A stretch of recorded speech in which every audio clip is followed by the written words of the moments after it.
Rapido book பண்ணா 50 ரூபா extra கேக்குறாங்களா? 150 ரூபா கொடுத்துறீங்களா? Hello guys, consistency challenge day 20. இந்த சைடு பார்த்தா இந்த மரம் நேராவும் இல்லாம சைடாவும் இல்லாம ஒரு மாதிரி இருந்துச்சு. இந்த சைடு பார்த்தா நீ எல்லாம் தனித்தனியா இருக்காங்க. ஆரம்பமே தரமா இருக்குன்னு கிளம்பியாச்சு. அப்புறம் காய்ஸ் ஒரு குட்டி டிப்ஸ், இந்த மாதிரி லாக்கர் திறக்கிறப்ப கை வச்சு இழுக்காம கட்டவரில் வச்சு ஒரு புஷ் பண்ணீங்கன்னா கதவு இன்னும் கொஞ்சம் ஈஸியா திறக்க முடியும். இன்னும் உதவாத இந்த மாதிரி வெட்டு அட்வைஸ் கொடுத்துட்டு அப்புறம் ரூம்மேட் இன்னைக்கு அவர் ரெண்ட் கட்டணும், அதுக்காக இன்னும் ஏடிஎம் கொடுத்தாரு. இல்ல எவ்வளவு அமௌண்ட் போட்டுருக்காங்கன்னு பார்த்தா 4090 ரூபா போட்டிருக்காங்க. இப்போ 3750 ரூபா தான் ரெண்ட் சொன்னீங்க. மாசம் 4000 போட்டுருக்கீங்களா? ஏடிஎம் வந்தாச்சு. ரொம்ப குப்பையா இருந்துச்சு. இந்த வாட்டி கொஞ்சம் பரவாயில்ல. இது வரைக்கும் ஸ்மூத்தா தான் போயிட்டு இருந்துச்சு. அமௌண்ட்லாம் போட்டு வித்ட்ராலாம் கொடுத்தேன். ஸோ பணம் என்ற சவுண்ட்லாம் கேட்டுச்சு.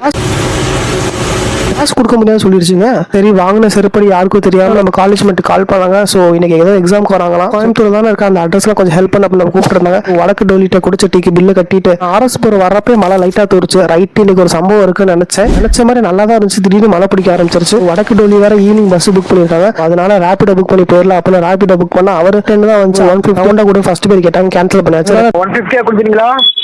இல்லைங்க, வேற ஆட்டோ கூட பாத்துக்கிறீங்களா? ரெண்டாவது புக் பண்ணி அவரும் சேம் 150 ரூபா கொடுங்க அப்படின்ட்டாங்க. ராபிடோல காமிச்சது 110 தான், பட் அவங்க 150 ரவுண்டா கேட்டாங்க. ஸோ 40 ரூபா எக்ஸ்ட்ரா கிடைக்குங்க. 40 ருபீஸ் எக்ஸ்ட்ரா கேட்டாங்க. சுடோலிக்கு வேற பஸ் லேட் ஆச்சு, வேற வழி இல்ல. அதனால ராபிடோ புக் பண்ணி அவங்கள பஸ் ஸ்டாண்ட்ல இறக்கி விட்டு ஹாஸ்டலுக்கு வந்துட்டோம். அடிச்ச மலையில டிக்கெட் நனைஞ்சு, காசு நனைஞ்சு, நானும் நனைஞ்சு, அப்புறம் இவனும் நனைஞ்சிட்டான்.